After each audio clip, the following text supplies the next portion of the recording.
How you doing, Heat Nation? Your boy Ernest back with another Miami Heat Talk video. Beautiful day here in sunny South Florida. Hope everybody's having a perfect Thursday. As you see, I got the Bam Adebayo pink Vice City threads on right now. Looks a little different from the room, but always got to have the Miami Heat thread on. Now look, before we get started, I got something I want to say. I got a huge mention I got to throw out there, guys. You've heard me talk about it before. One of my favorite Miami Heat channels that I love to watch is King Me Sports. I know a lot of people like to watch Tobin, 5 Reasons Sports. So do I. They're some of the best Miami Heat content. But people like King Me Sports and myself, we're not those guys. We're Miami Heat fans. We're guys that know this team, that watch every game. We have just as much insight, but from a fan's perspective.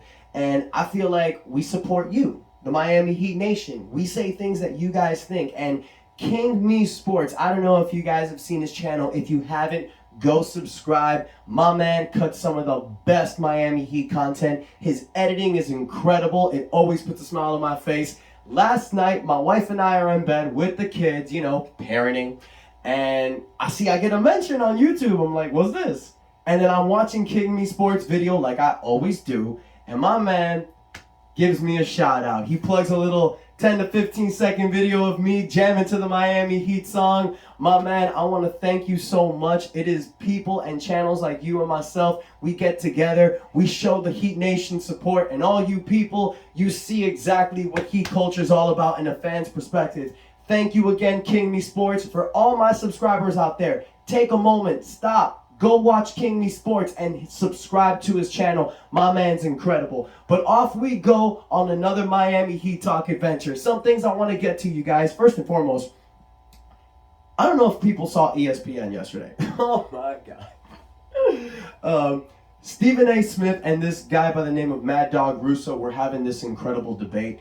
At first it kind of pissed me off because Mad Dog, they started talking about Jimmy Butler. And Jimmy Butler shouldn't have taken off Game 5.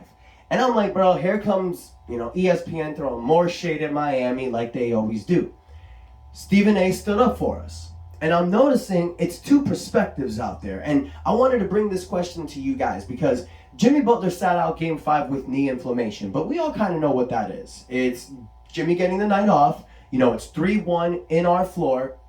And we're going to smash him. Or we'll be able to close him out without Jimmy. I guess that's the confidence. Or maybe that they thought we don't want to risk it. Now, guys, a lot of times it's not up to the players. The medical staff will determine if the player will play or not, especially with your max contract player.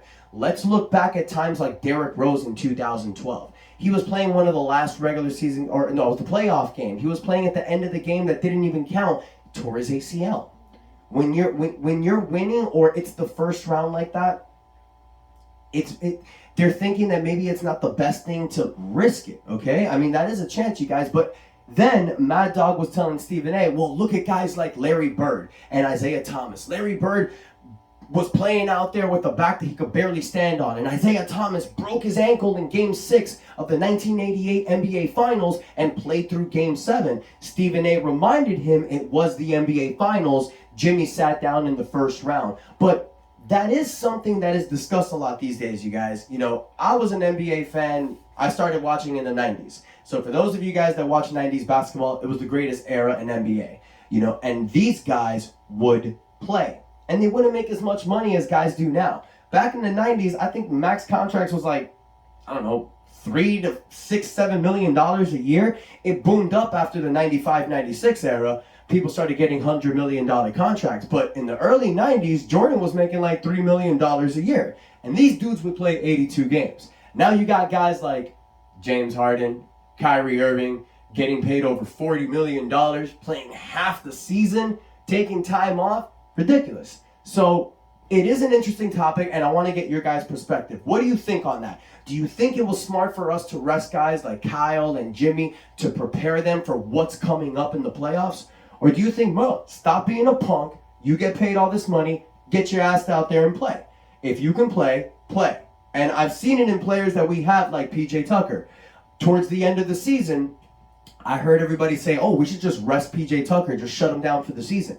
PJ came out and said, if I'm healthy, I'm playing. So it's just depending on the type of player, you guys. I mean, I'm kind of hit or miss about it. I feel that if you're healthy, play. There's no reason why you should be sitting out.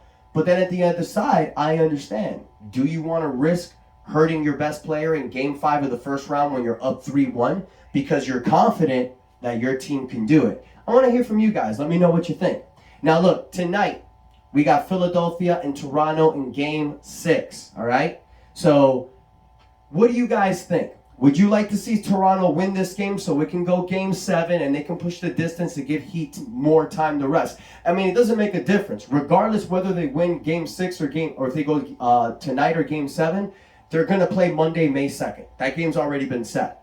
But obviously, if you're a Heat fan, maybe you want this to go 7 so they can play more games.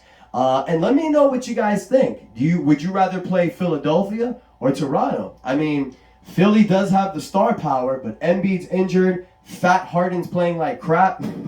And they just don't look like that Philly team that's going to go all the way. And then you got Toronto, this scrappy team who's down 3-0, might come back and steal it. You never know. I mean, we got that feud with Philadelphia, so how funny would it be if that happens, you guys? So I want to know what you guys think. Last but not least, let's talk about it again. I want to know your thoughts. Do you think it is time for Duncan Robinson to start sitting in the end of the bench and maybe give his minutes and a little bit more to Victor Oladipo? It's like we said, you guys, we have a lot of Swiss Army knives in our bench. Guys like Markieff Morris, Victor Oladipo, Caleb Martin, guys that you can just plug in, okay? It's like I've said before, all right? We have guys that are ready to step up, and it's just not the 6th, 7th man off the bench. We can go as deep as 9, 10, 11, 12.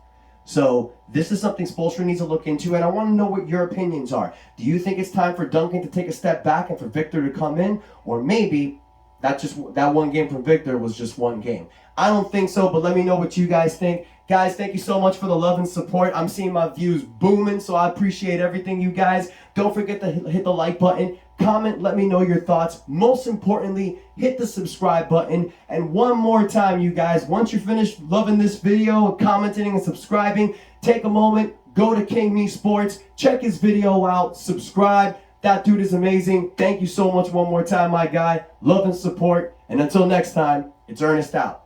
That's enough said.